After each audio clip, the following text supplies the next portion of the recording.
Hello বন্ধুরা, গুগলুর আরেকটা video নিয়ে আসলাম। আমি এটা খাচ্ছি। হ্যাঁ, এটা হচ্ছে তিতোরা। এটা অনেকেই খাও, ভীষণ টেস্টি খেতে। তো এটা তো মানুষের খাবারের জিনিস না, এটা তো ওদের খাবার জিনিস না। তো আমার হাতে এটা দেখে ওর সমানে মুখ দিয়ে লালা পড়ে যাচ্ছে খাবার জন্য। এই যে এটা খাবার জন্য কেমন করে যাচ্ছে দেখো, কিভাবে লালা পড়ে যাচ্ছে মুখ দিয়ে, দেখেছো?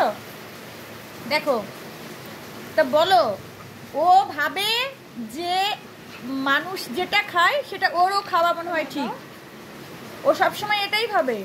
তো ওর পক্ষে খাওয়া যে এটা যে কতটা ক্ষতিকারক সেটাও বোঝে না।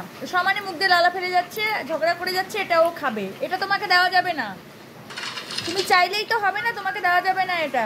তুমি চুপ করে বসো, আমি খাচ্ছি, তুমি দেখো। তোমাকে এটা দিতে পারবো না, বুঝতে পারছো? এটা হবে না, এটা তোমাকে দেওয়া যাবে না। যে পুরো রেগে গেছে আমার উপরে খাওয়ার জন্য, পুরো রেগে গেছে। এটা তোমাকে দেওয়া যাবে না, তুমি চুপ করে বসো বসো। তো এই হচ্ছে ওর অবস্থা। তোমরাই আমাকে বলো যে এটা কি ওকে দেওয়া যাবে? এটা দেওয়া যাবে না ওকে। দেখো তাহলে, এই হচ্ছে ওর অবস্থা।